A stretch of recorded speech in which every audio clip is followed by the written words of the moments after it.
And I passed through some sort of veil is the best way to describe it, like a shimmery kind of wall, which is another dimension to me. And I go to another planet. She turns to look at me, and her eyes are like looking into the Caribbean Sea on a sunny day. It's absolutely stunning. She looks human, but is blue. She's bald, and she's she has a very small body. So her head is a little more elongated than ours with a larger forehead, very small chin. And as I'm looking at Earth, I'm experiencing these different potential futures for Earth. Did you get a sense of one being the most likely future? Yes, the one that I shared, that we go to war. And here's the thing that I need to share with you today. This is a message from the other side. This is Beyond with Heather Tesch, where we examine near-death experiences and life itself, hopefully making this life a little better. Hello, everybody. Welcome to my guest, Angela Harris. Hello, Angela. Hello, Heather. It's so nice to be here today. It's so wonderful to have you. I'm really excited to talk to you. One, because you are such a big part of the IANDS organization, the International Association for Near-Death Studies. And I've seen you so much there, and we say hello, but we really haven't had a chance to talk. So I'm so excited about that. And then also, I'm excited to have you here because your near-death experience is pretty mind-blowing. I love when people see future events or potential future events, which you did. You also saw beings from other planets, which I just think is so incredible as well. So I know my audience is going to love hearing from you. So just jump on in, give us a little background, and then go right on into your near-death experience. Okay, I will. In 2015, so it's this year is my 10-year death anniversary. I was having a special medical procedure called a tilt table test. And basically, it's just a test where they strap you down on a table, you can't move, and you're supposed to try to not pass out.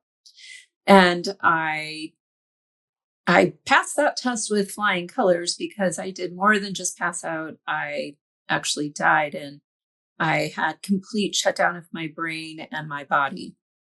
And as that was happening, my body went into seizures to try to revive itself.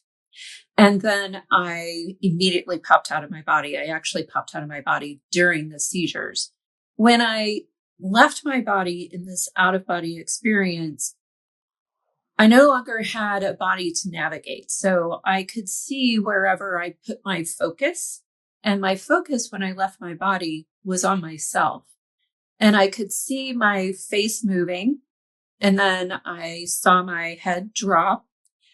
But as all of this is occurring, kind of all at once, what I'm about to tell you in this room in a hospital, I was also hearing the doctor speaking, hearing my husband speaking, who was there in the room with us, and also hearing the nurse speaking. In addition to that, as I could hear them speaking, I could also hear what they were thinking. I knew what they were thinking. So I had this dual exposure to them through that. As I'm in my out-of-body space, looking at myself, looking around the room, I'm also thinking about how I'm in this hospital and I was able to see everywhere that I had been coming in, from going up the steps that we had come down for this room, the lobby, out on the street, the park next door. I could see people sitting on park benches, walking their dogs. I went up over the hospital and was able to see the hospital from the top. At the same time, so this is in the course of, I was gone for about 30 seconds before I woke up. So if I had to do that with my eyes and just even thinking about it, it takes almost that long. So that's an expression of how this is all very simultaneous. So at the same time that I'm seeing the park and the hospital and the people in the room, I'm also moving backwards towards the corner of the room, the upper, what in orientation to my body would have been the left hand side of the room, or just over the door that we had come in. And as I'm moving backwards, experiencing all this stuff, I'm having this enormous feeling of love washing over my lack of body because I didn't have one. But that's what it felt like to me. It felt like I had a body, and it felt like my body was filling with this beautiful love. And at the same time as feeling this love, I'm having this recognition that without the body that I had been in, there's no pain. And I had been in a lot of pain previous to this. And so it was just such a relief. And I'm approaching this corner and I'm feeling this black space opening up. And as I'm approaching it, and I can feel this movement, even though I don't have a body, I feel movement. And I start turning and I enter the tunnel. And as I'm entering the tunnel and within it, I start to turn. And as I'm turning, I'm noticing that there is some aspect of light within this black space. It's like when you look at velvet. Velvet is very soft and shimmery in the right lights. And that's how the walls-ish, if you will, looked in this space. So one would assume there must have been a light source somewhere. They say we're light bodies. Perhaps it was me. I'm not sure. I didn't take notice of that. And as I'm in this space, so I'm going backwards and I'm turning, I'm noticing there's a person next to me. And this person is someone that has been with me my whole life. In fact, the conversation that I was having is with her. It was just a continuation of the conversation I had been kind of having in my head, right? As we think to ourselves. And she is there to help guide me, to take me to where I'm going to. And there's recognition there as I see her that, oh my gosh, I know you. You're Melanie. This is wonderful. It's so great to be back with you. And we're moving forward this whole time together. No floor, no semblance of walls, no ceiling, but I'm still seeing the shimmering and we're moving. And as we move forward very, very quickly, there's a light ahead and it's a pinprick light. And this light grows very quickly.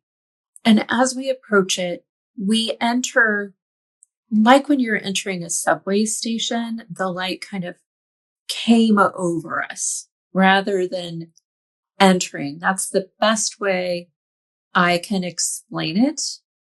Perhaps one could consider, was it moving towards us just as we were moving towards it, expanding towards us? And I enter this room, and within it, it's just white.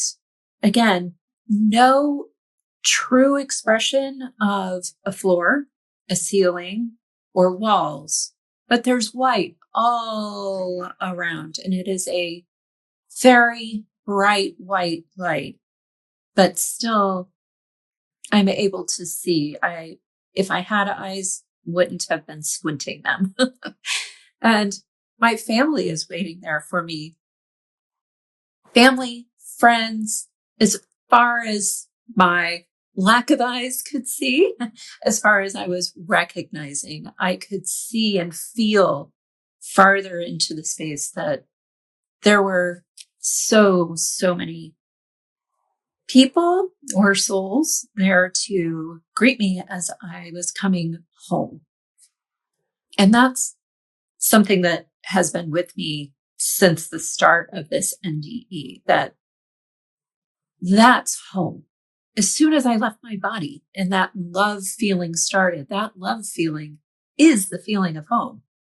And so I'm entering the space and this feeling of love and home is just growing and expanding.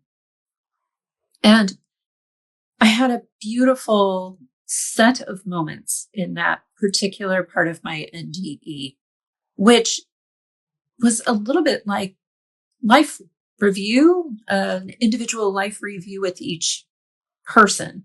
So I was able to hug these family members and friends who had come to greet me. And when I hugged them, I felt them. They were embodied in a way in their body. And even though I had left my body back on earth, I had arms to hug them with. And when I would hug them, we would immediately start sharing our memories. So it was a complete meld of, like, if you think about, is it Star Wars, I think, where they do the mind meld? It was kind of like that, where we would hug and I would remember a very special memory with them, really everything, all of my experiences, but it would focus on one particular special time. And one of them was with my grandmother. She was a big baker. We would go up there. We lived a few states away and we would travel up there. And it was always for holidays like Thanksgiving or Christmas. And we would arrive late at night.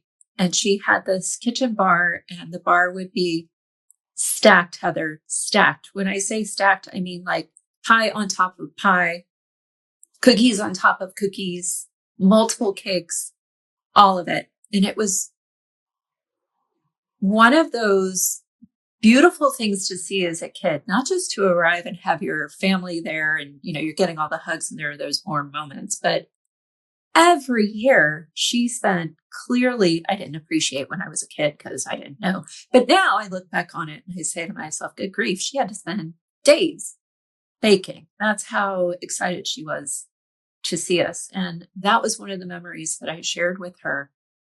I don't think I expressed it quite as much then, but in that moment, she was able to feel how much that meant to me, that she was putting all that love into this family gathering.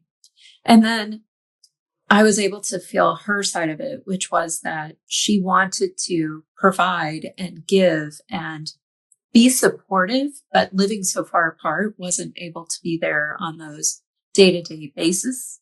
And so this was one of those ways that she was able to do that for me and for all of my cousins. So it was really beautiful. And then another memory that I shared was when I hugged my Uncle Roy. I always find this one, I think, the most expressive of what it's like for these life reviews, if you will. It's more expressive and emotional and expansive than just seeing it. So I'm in this other dimension, hugging a soul that was embodied as my uncle. And we share this memory of a summer day in Michigan. They owned a farm and the barn was behind me. It's one of those classic red barns. And I can smell the hay. I can smell the warm grass around me. I can hear the goats scratching on the wood because they really like to climb it, try to get out. They did the special fancy chickens because they did 4-H. And so those really pretty fluffy chickens are running around. And my uncle, we were having a barbecue, and my uncle had gotten a new motorcycle and he wanted to take me for a ride. He thought it would be fun.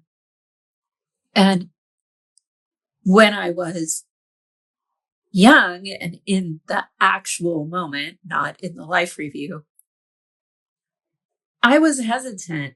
It was scary to me, the thought of getting on a motorcycle and having really nothing keeping me on it except clinging to the person in front of me. And, but I felt like I needed to say yes because I could see and intuitively feel that he really wanted me to go. And so we got on the motorcycle and they lived at the top of a hill and he turned and went down the hill. So in this moment on the other side where I'm having the life review, not only am I feeling the sun on my back, I'm feeling the heat and the vibration of the motorcycle, the sound, they're very loud, the noise of it, the wind on my face. Right now, I'm even in my own memories on that road in the dappled sun with the trees overhead, kind of making the tunnel that you drive through that's so beautiful. And he could sense that I really was pretty apprehensive at this point and was not enjoying the ride as much. I mean, it was beautiful, but also very scary for a young girl. And so he turned around and we went home and we shared those emotional feelings of, my apprehension, his desire to give me something fun and new, and then kind of that flip in his feelings of intuition and knowing this isn't working and responding so lovingly. It was a really eye-opening moment to me. I've come back and spent time with that and thought about, well, what does that mean? What can I do with that as a human? And here's what I come away with. I think it's different for anyone who hears this, but it's that we're having these thoughts, we're having these feelings. And as humans, we're taught to not talk about them when really we should be. It's good to share, even when it seems, we don't want to be abusive. That's not what I'm saying. You should not be abusive, and nor should anyone be abusive to you. But sometimes it's good to say, I'm apprehensive about this. I'm not sure how I feel about this, rather than just going along like I did. So that's a good thing to take away from that for me. And as I'm in this space and it's all happening very quickly, like I said, I was on this side in this time frame, was only gone for about 30 seconds. I did all that while I was on the other side in this other dimension. And then additionally, I realized that I was kind of on a border. This is something that happens with some NDEs. You encounter a border that you can't cross. And so, maybe I was in heaven's waiting room, but there was no physical barrier. It was one that I felt and I knew. So I was able to walk up to my family, but I couldn't walk into the crowd of people. They came to me.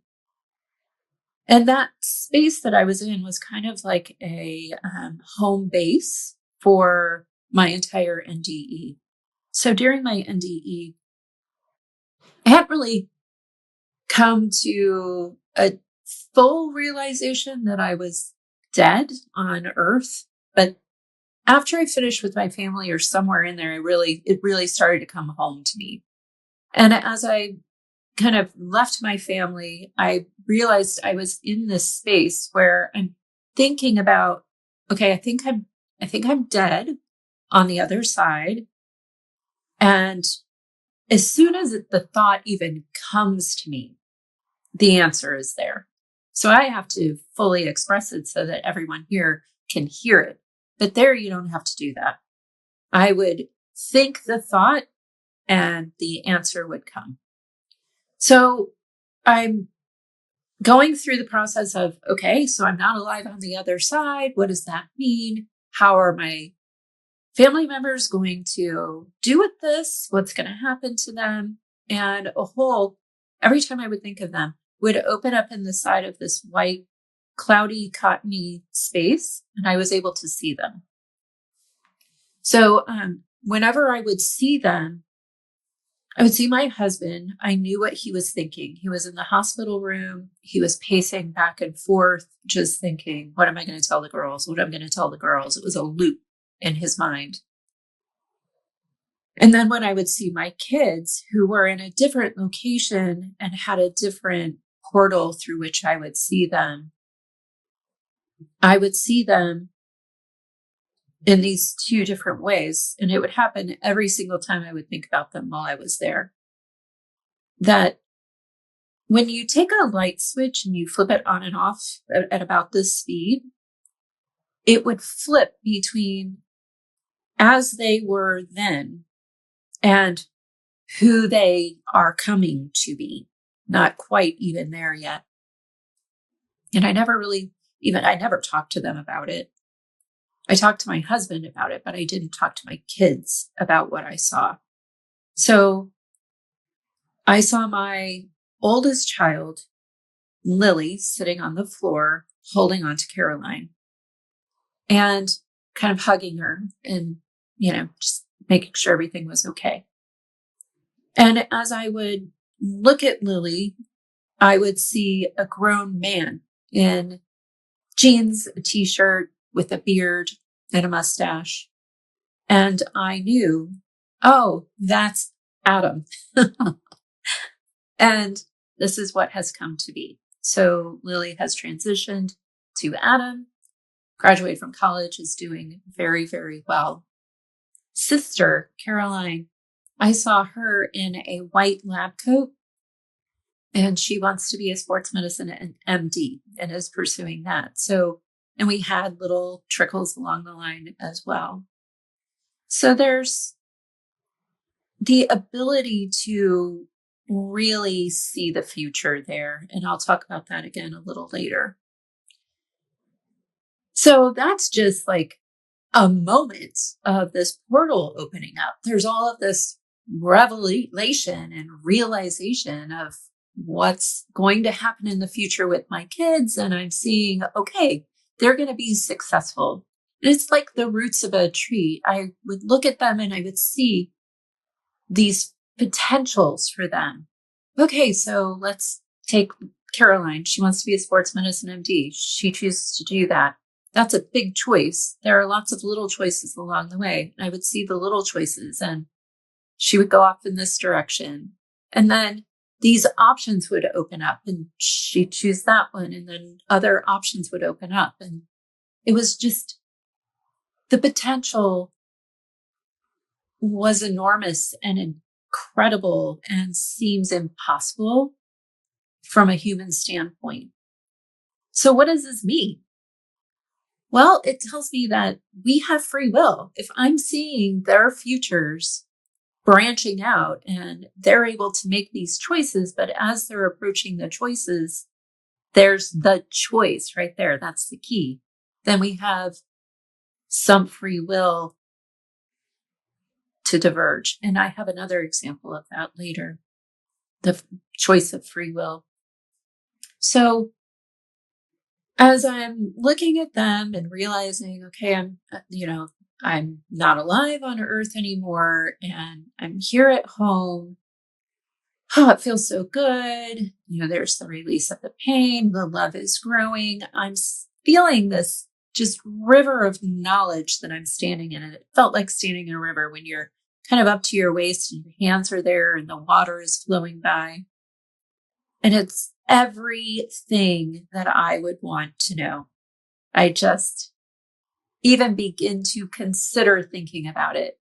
And the answer is there. And so I'm thinking about, wow, okay, I'm home.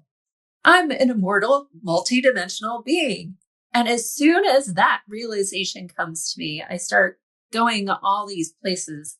And one of the places I went, and here's a directional thing. So I'm in this waiting room for heaven, if you will. And I'm in this spot where I met my family, which is near the entrance. I go out the back side. So there are essentially like two other portals. So I go out the back end of the room, if you will, if it's like a hallway, with my family on one side, me on the other, and then just going back. And I go out and I'm in what looks like outer space. So there are planets and stars, and I am thinking, or considering, remembering, I think remembering is the best word, how I can live these other lives. I can live these other lives on Earth. I can live other lives on planets that are not Earth. And I go to a planet that I'm able to just jet right into. I come into a room and I see within this room, so I can't really see the room's walls or anything like that. It looks black to me. I'm considering doing a regression to see if I can remember more about that. But as I come into the room, there is a woman there, and she is blue. It's like a cool blue, that turquoise-ish kind of color. And you know how when we look at each other, the light shines on the parts that are closest to you and they're a little more lit, and then you have the shadows. So in the shadows, it's more of a cobalt blue, very, very beautiful. And I come up over her shoulder. Pardon me. I come up over her shoulder and she turns to look at me, and her eyes are like looking into the Caribbean Sea on a sunny day. It's absolutely stunning. She looks human, but is blue. She's bald, and she's she has a very small body. So her head is a little more elongated than ours, with a larger forehead, very small chin, very small nose with limited turn to it. So very little shadow. And mostly I'm just seeing the nostrils. Very narrow neck, very small shoulders. And that's really all I remember, is just kind of from the shoulders up. And as we look into each other's eyes, there is that deep, deep knowing that that is me.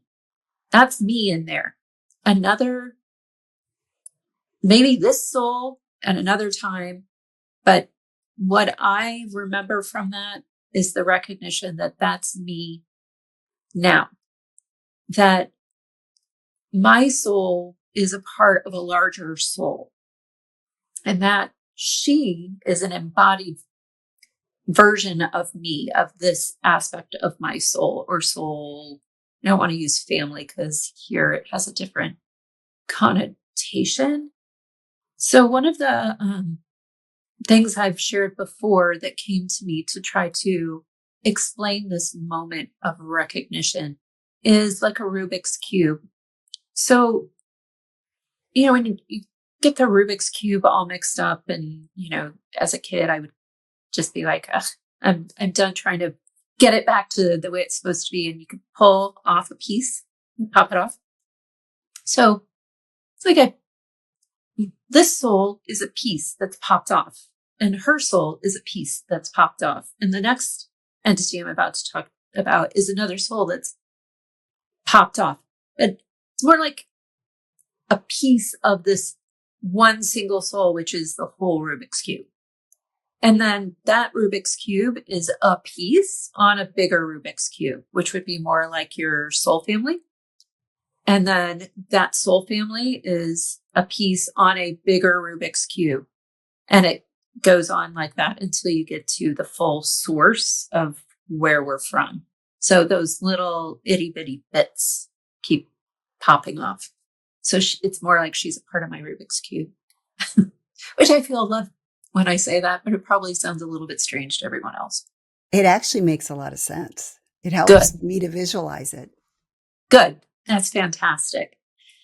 And as soon as I come in over her shoulder and we look in each other's eyes, and we have that moment of love and recognition, I am immediately moving backwards back into outer space. And I go jetting forward or away from where I had come from. And I pass through some sort of veil is the best way to describe it, like a shimmery kind of wall, which is another dimension to me. And I go to another planet and I do the same thing and the same process, but I see a different version of me, a very different version of me. So I think there was some logic to that I saw a human-like version of myself first, because that was the kind thing for me to do for me. Or when I say me to do for me, I mean me to do for me, but I mean also the one that we are. And then I'm going in over this entity's shoulder, except this entity is what is described as a mantis being, but looked more like an ant to me. So a red ant. So there's the elongated head, the narrower nose where the mouth would be, the mandible, big round eye that's like an overturned bowl, very shiny. I can see light creating those little reflections on it. Very rich, dark brown, blackish. So antenna on top of the head, but also antenna between the eyes and the mouth, which was very cute. And even though I'm seeing this gigantic being that would terrify me if I had now, even if I saw it in the front yard, I would think, oh, that's scary. My human would be scared. And then I would settle down into, okay, now I know what this is.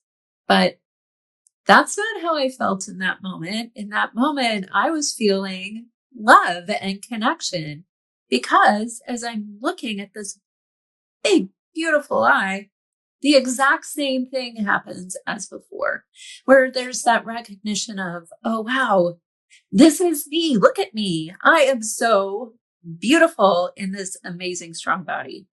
And I immediately start moving backwards. So this is like an ant. There's the thorax, the abdomen, the legs, everything was very ant-like.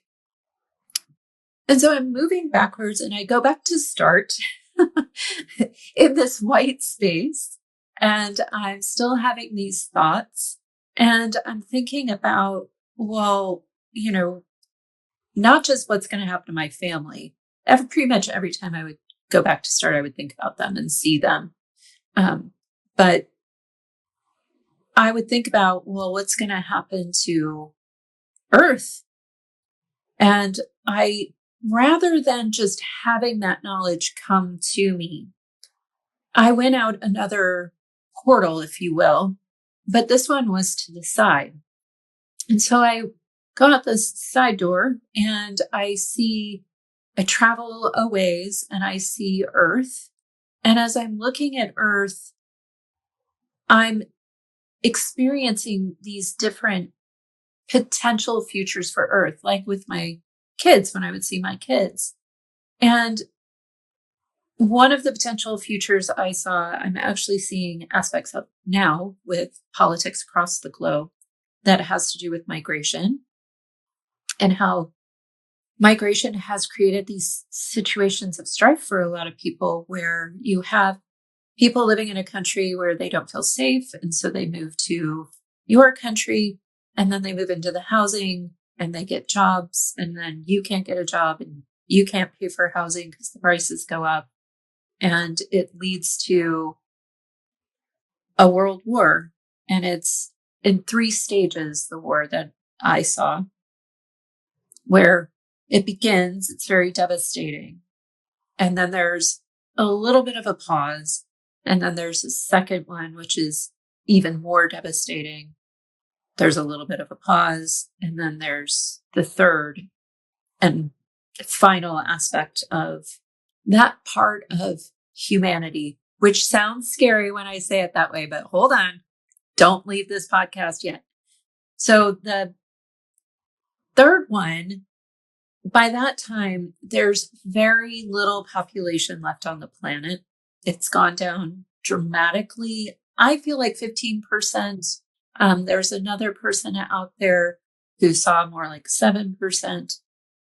And we moved back to a very communal lifestyle. So what I saw is these very circular communities. There's a lot of cleaning up to do after the wars. So we make these kind of new cities, but in similar locations. And we do everything for ourselves. So we're living on a global economy right now. And we keep cars. We can still communicate by phone. We still have technology, not quite what we have now, but we do still have it. But instead of living on this global platform, which, is not very good for the environment, and those people who survive recognize that, we grow our food and we eat what's near us rather than importing bananas. We might like a banana, but we don't import the banana because we know that is not what we should be doing. And we live with very little power. And as I'm looking at this, I'm looking at one particular city in the location of Atlanta, and I go down into this city and I'm able to be the shoemaker that's there. So the shoemaker is a man, and I'm in the shoemaker's shop fixing someone's shoes, and I'm feeling into that intuitively and knowing that there's a lot of pride there for caring for the shoemaker. Caring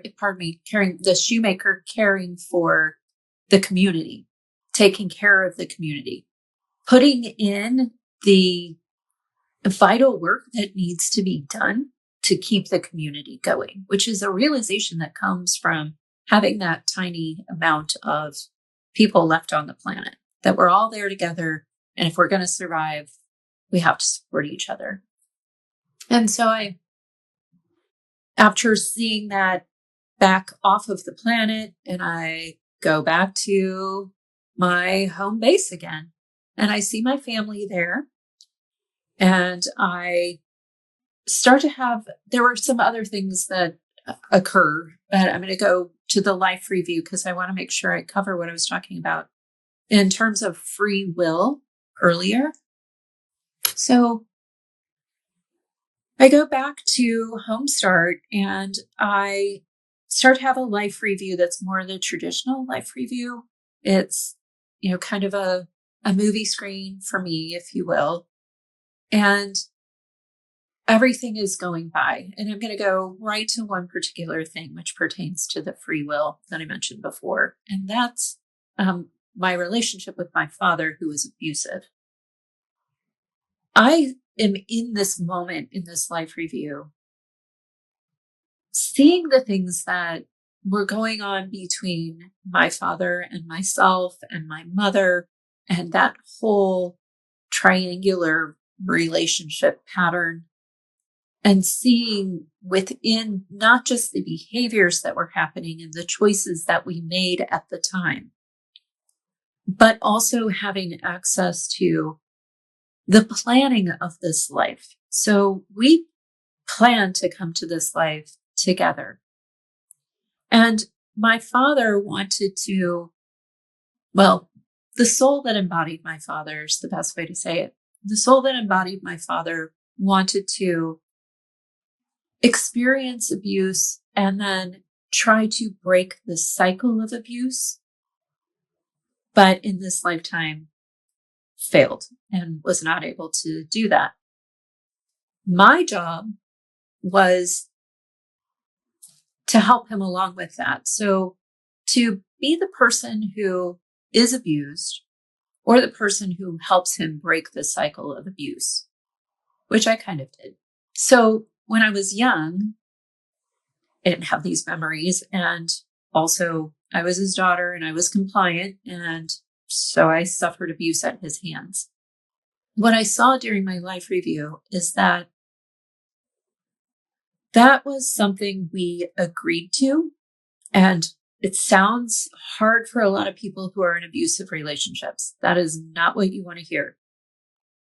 And I'll talk about that in just a second. He had the free will to not abuse me, but he was so victimized by the abuse perpetrated upon him that he was living under this heavy veil that had been created by that. And it was too hard for him to get out. I eventually did break the cycle of abuse by exposing him. But what I was also able to see is that, in that moment of free will, him being able to say, I'm not going to do this, but instead choosing to do it, me making a moment of choosing, I'm not going to do this anymore, and reorienting his path, we were serving each other in a very loving, heavenly way, because this was the path we chose from the other side. So why would you do something like that? Why would you bring yourself here to suffer abuse or to abuse someone else? Like, knowingly going into it, I might abuse someone. This is why. When you're on the other side, you're in heaven and you're planning these lives, you don't have any of this human stuff going on. You don't have these human emotions. You don't have this human body to feed and protect and keep safe. There's no time. So when you're planning it and you're looking at it, it's on the people on the other side, the souls on the other side, done in an instant. So it doesn't even take that long when you're looking at it from your heavenly aspect. So there's a whole other way of looking at it that makes it something that you would choose to do from the other side. That's how that happens from my experience on the other side. That was what I took away from that particular part of my life review. And I've found it very valuable as I've come back into this, extension of my life, to be able to look back on that and understand that suffering is something that we do for each other to help another soul grow and learn.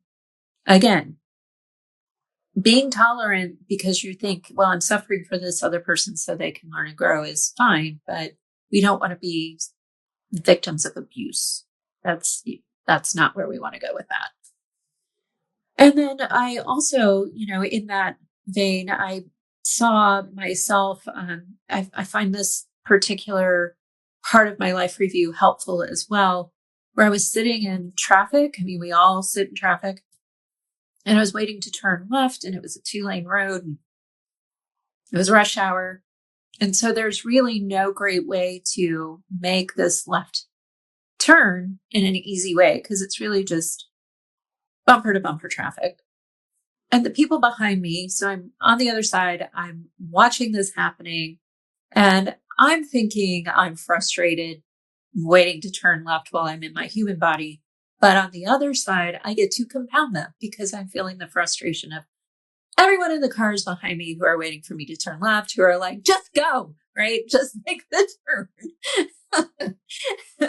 And there's this little break. And so I pull out and I make the left turn. And then I get to feel all of the feelings of the person that I cut off.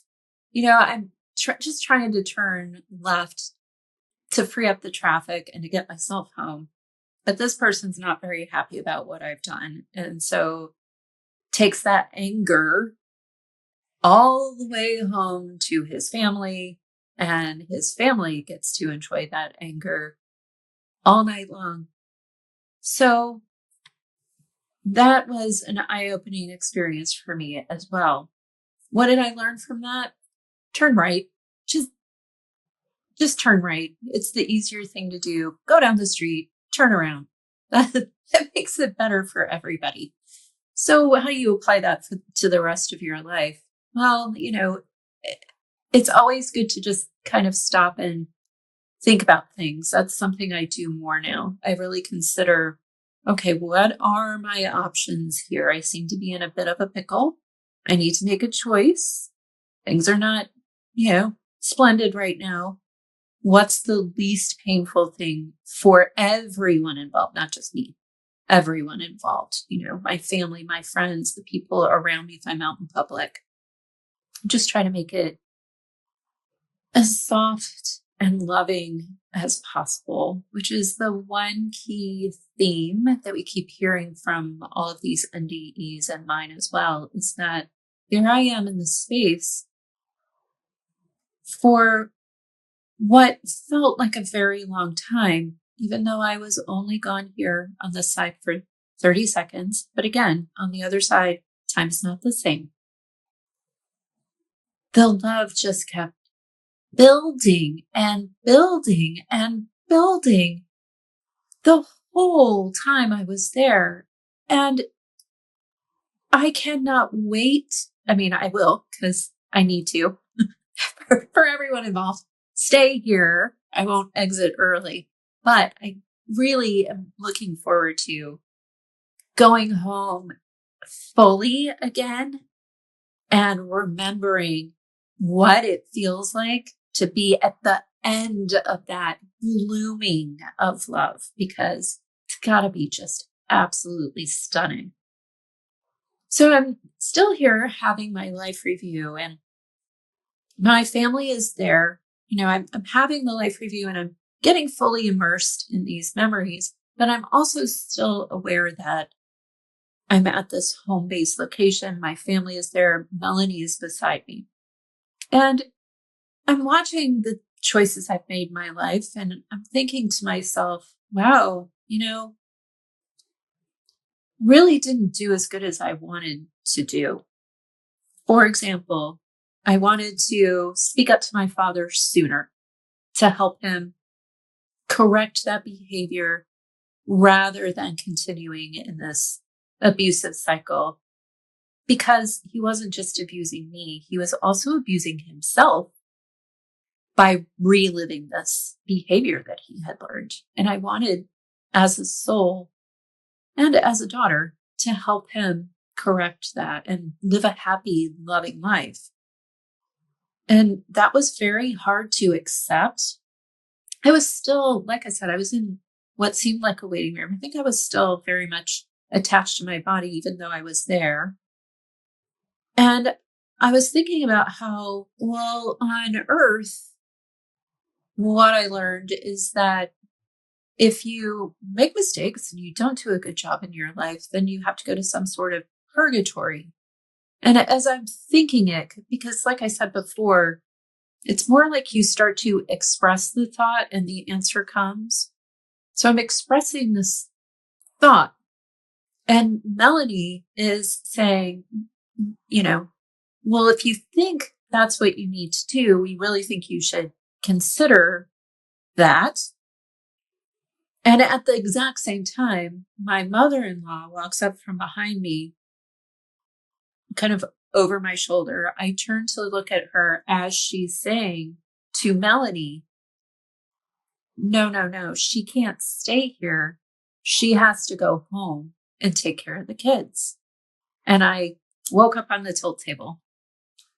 It was, if she had a mouth, which she did, I could see a mouth, but it was, again, more that expressive thought state. The thoughts coming out of her towards Melanie, and I wake up on the tilt table. So I wake up on the tilt table, and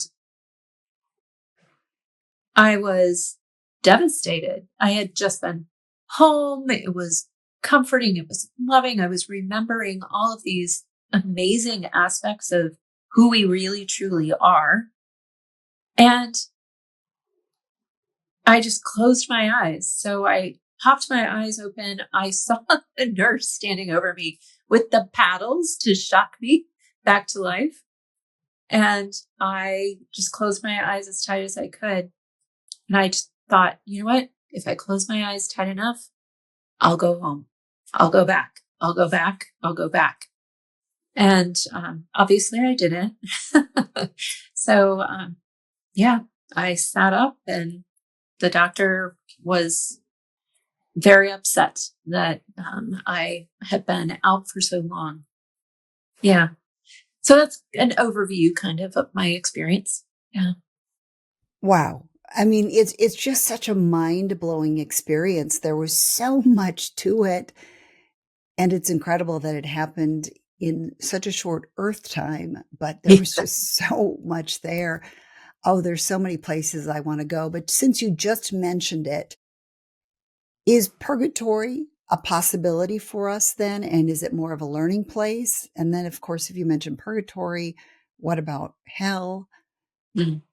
Yeah, Do- that's a great question, Heather. No one's ever asked me that before. And that's the importance of Melanie being there and having that moment of, well, if you think that's something you should do, then, we really would want to talk with you about that and have you consider that.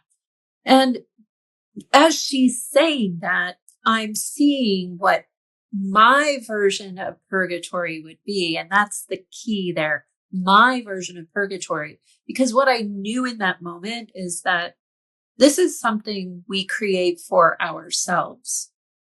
Where if you go to a hellish like place, it's of your own creation. So what you would see there would be what you would need or expect to see in a hellish like place.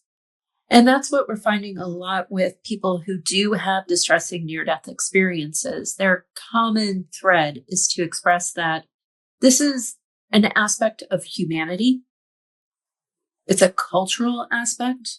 So then when we go and we have these NDEs and we're still somewhat attached to our human selves, like I was, we're still thinking a little bit from the human standpoint. So since you're not fully home yet, you're still putting yourself into scenarios that are human-like.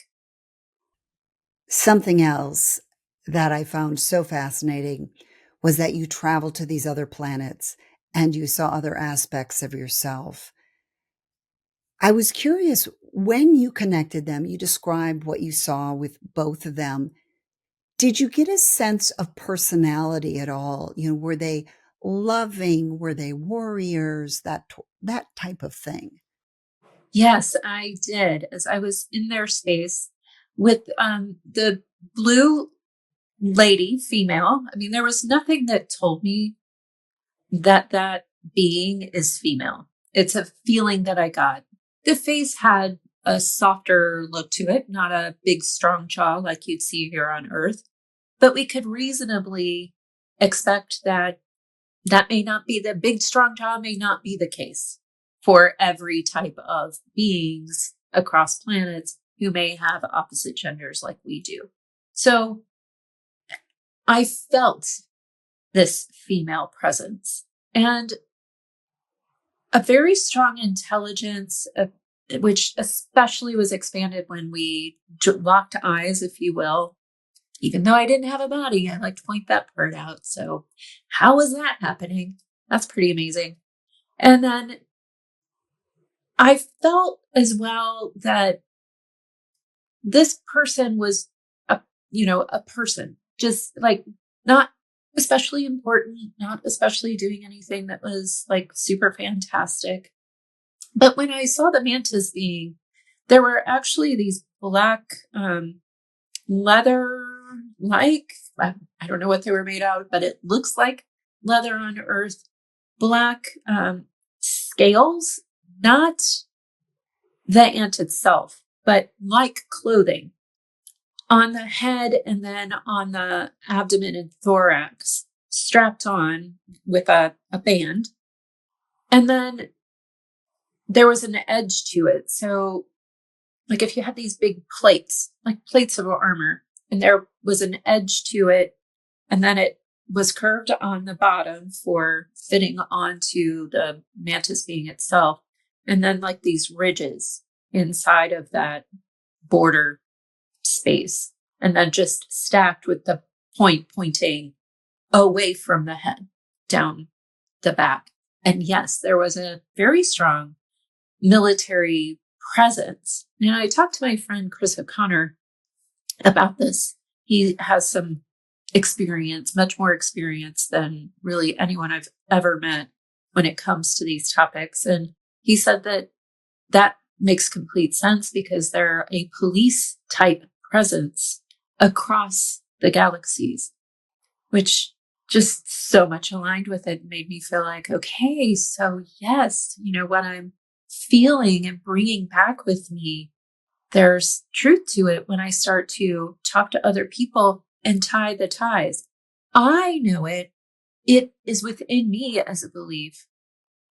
But how powerful to hear these other people saying the same thing. If they were policing, I hate to put it in terms of good guy and bad guy, but did you feel that he was a positive force? And I say he, I'm not sure if it was a he, but. Yeah, yes, definitely. Yeah, not militaristic as in conquering, but militaristic as in protecting, serving. Are the beings more advanced? And are the beings aware of us on Earth?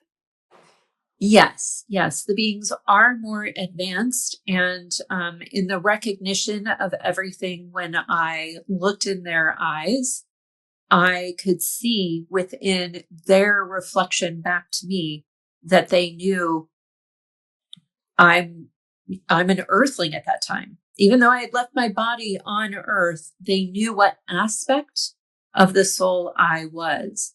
And there was a little bit of pity. They're like, oh, well, you are on Earth and wow, like, hey girl, we've got you. You can do this. So yeah, they did. I don't know if you know this, but did you feel that they had ever interacted with us on Earth? That they had been here? I didn't come back with any memory of that, just that they know about Earth in on those particular planets. Yeah.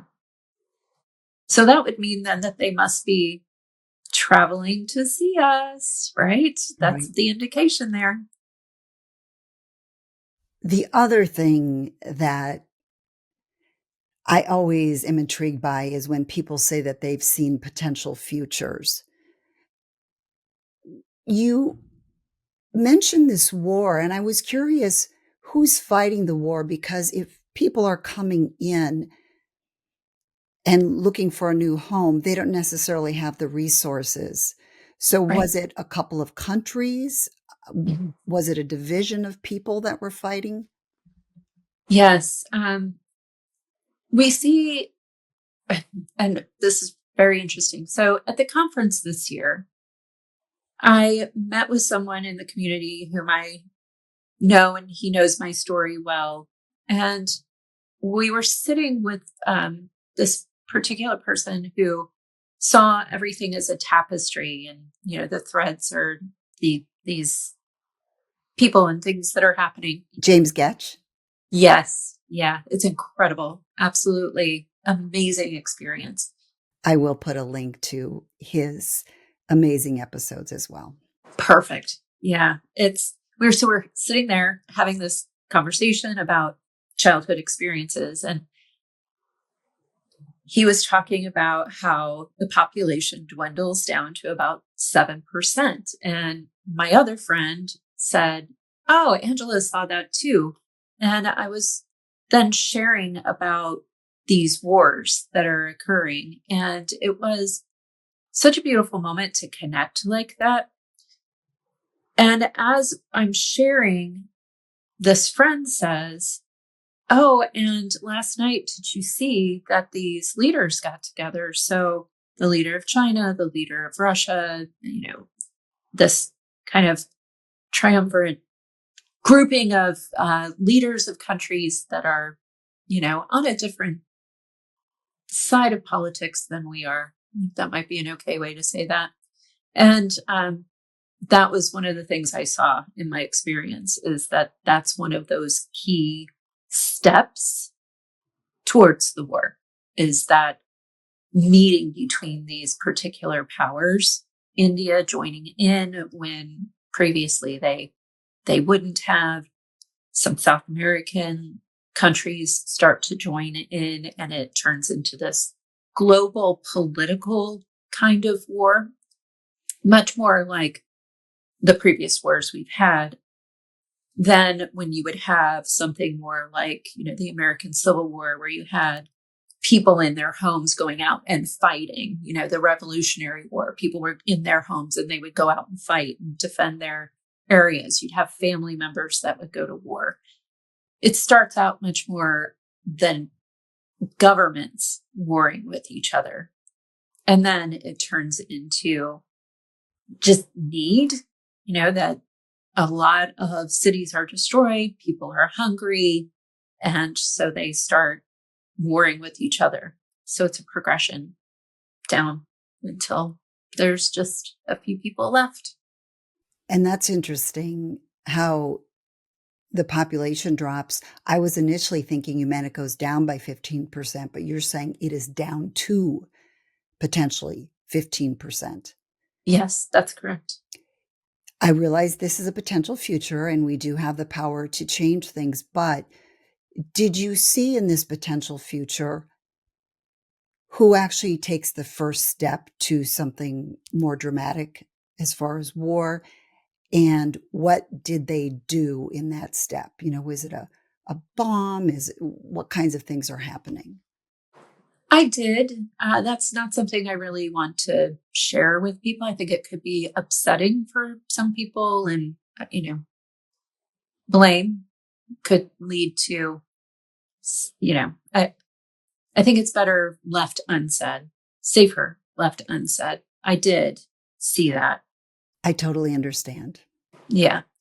And, we do have so many different potentials besides that one. When I was talking about my children and how it was like the branches of a tree or roots under the ground, whichever works better for you to envision it, every decision we make is a decision because there was another option. It just matters which one do you take. And so listening to all of these people who've gone back to the other side, who are remembering who we truly are saying, always, always, always choose the path of kindness. Here's where the rub comes. We're all from different backgrounds and different experiences and different cultures. And so my idea of choosing the kind choice could be very different than yours, just based on our backgrounds. And so that's where we really start to get into some interplays that are really difficult and can lead to situations which put us in danger. I'm curious if you saw any kind of a time frame, how far out this possible future could be. That's hard because I was in a space where there is no time like there is here on Earth. But, sitting here right now, I could say 200 years, but what I saw leading up to it, I'm already seeing happening. So I don't know. I can't say for sure. I think it's up to us. I also saw some futures for Earth, which are very beautiful, where we just don't go that direction. This is a bump. It's that ebb and flow, yin and yang, where, we make some strides, one step forward, two steps back, but it's more like one step forward, a half a step back, one step forward, a half a step back. And when I'm saying that, I'm referring to things like human rights, that we make a step forward with human rights.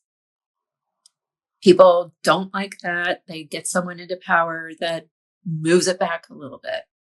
And then that gets forgotten and someone comes into power that's pro-human rights. And then people don't like it. it gets moved back.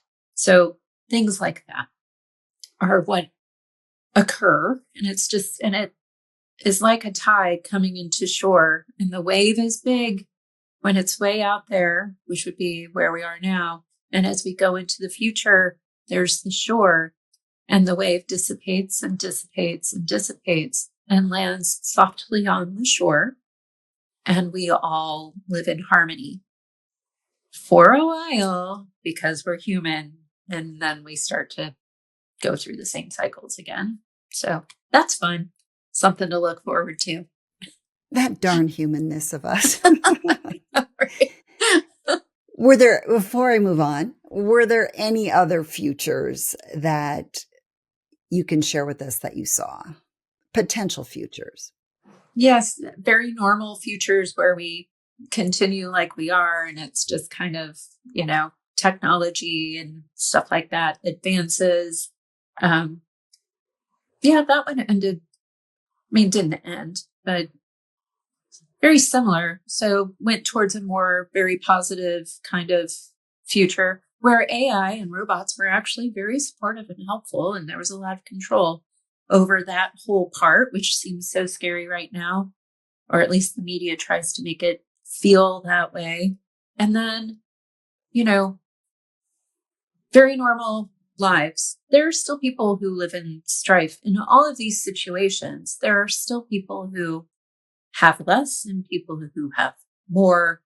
And it's all still very human. There's still cliques and, people gossiping and all of that. It was a part of every single thing that I saw.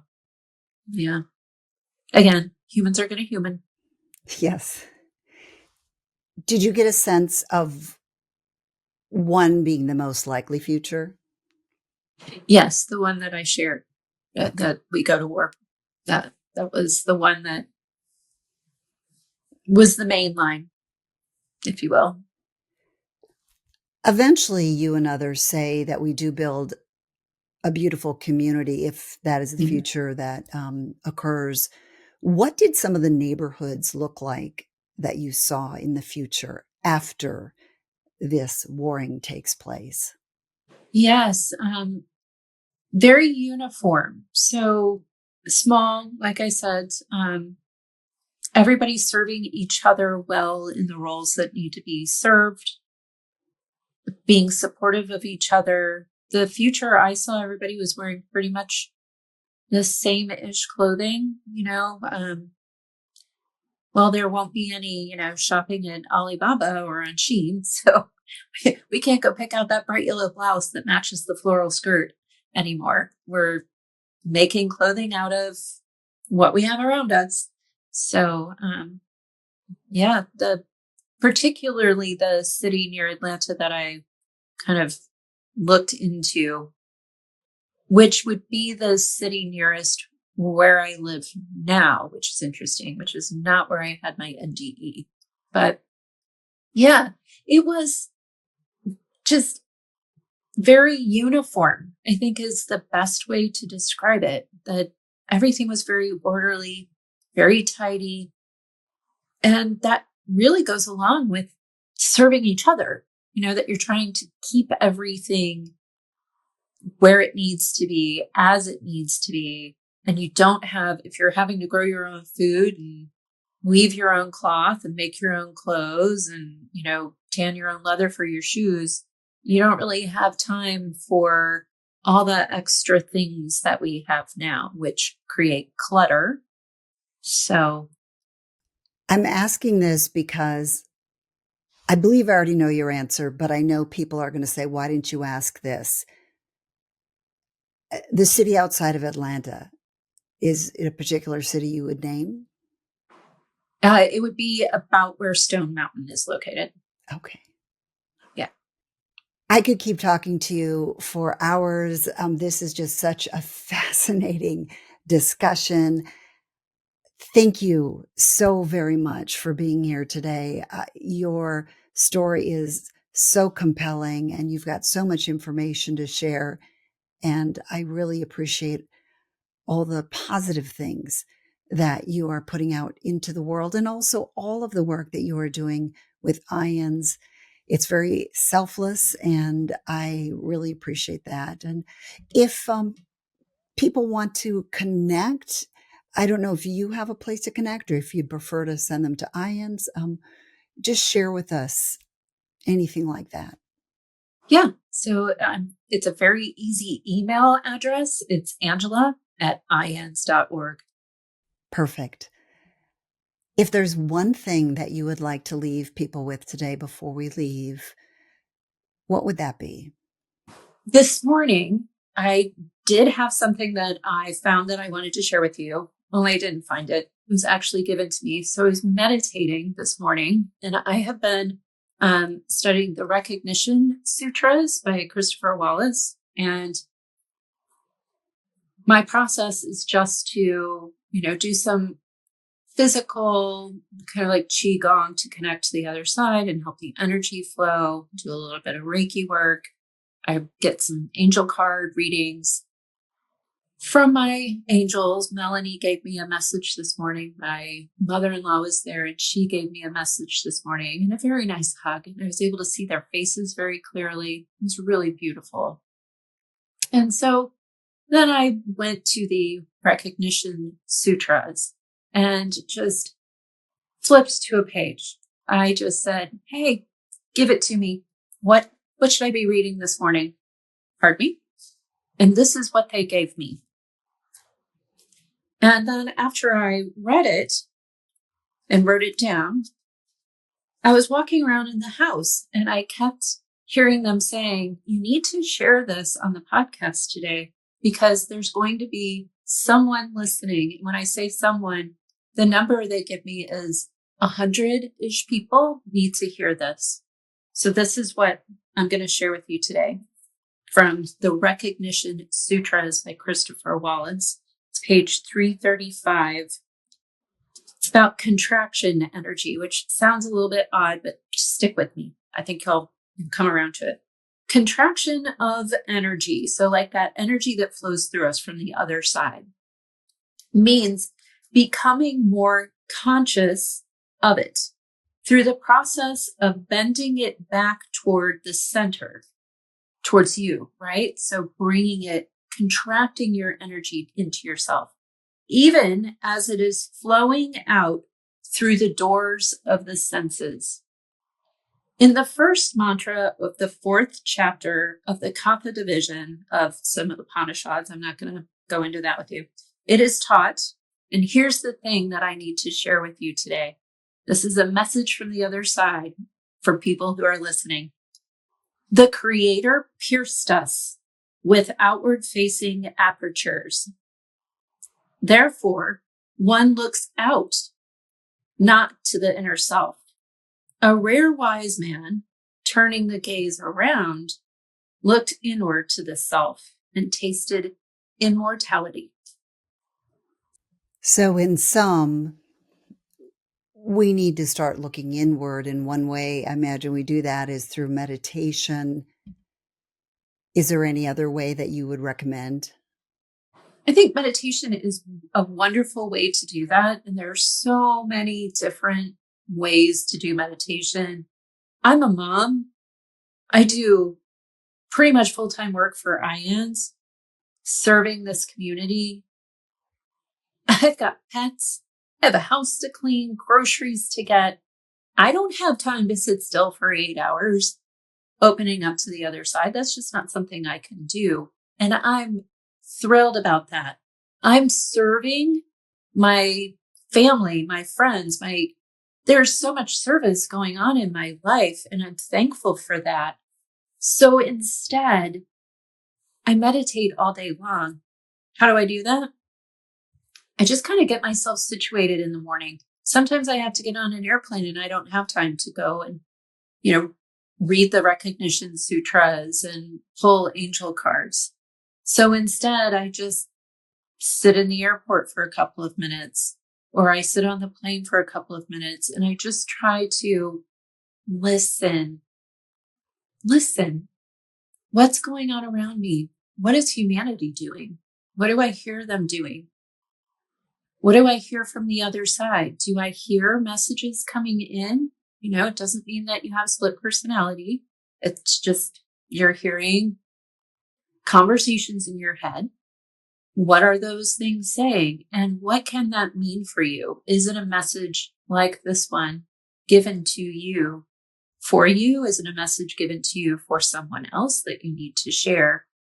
And so you can then take that forward into your day, I get a wonderful feeling of warmth, and just carry it forward and give it out like candy on Halloween to everyone you meet. That sense of connectedness, that sense of kindness, that sense of love. Carry it with you and share it. Hold the door for people. Smile at that person in the grocery store who happens to catch your eye. Have a little bit of conversation with the butcher in the grocery store who seems a little lonely or maybe bored. Things like that. So what I do is not going to be right for everyone, but it's an option I can share with you if you're not able to meditate frequently or at all. Such great advice. And I love your message about just spreading kindness. I think that is so, so, so important in this world. And maybe that is what can move us in a better direction for our future. Yes. Thank you so much, Angela. I have enjoyed this so immensely. I'm so grateful that you are here today. Thank you, Heather, for letting me share with your community. I hope that it touches someone's heart. And thank you personally for this time to just get to know you a little bit better, to share a little bit of space with you. I hope you have a beautiful, peaceful day. I hope you do as well. Thank you. I have said this so many times before, but just when I think my guest can't get any better, along comes, in this case, Angela. Wow. Her experience was so incredible. Just a tremendous story of her near-death experience and all of the multitude of things she experienced. And in such a little bit of Earth time, I just found so many things that stood out to me. She did talk about why we would come to Earth to face struggles. And I thought she did a really great job of explaining that. And so many of you ask that in the comments, like, I would never come here. Why would I come here? So she explained that really well. You may want to put your thoughts down on that. Something else you may want to comment on is the fact that she saw these beings from other planets and then realized that was her. And that was really interesting. And the way she explained the Rubik's Cube, I thought was an interesting way to kind of get it understandable, at least for my mind. I also really appreciate when people talk about potential futures. And it was really interesting, the things that she shared.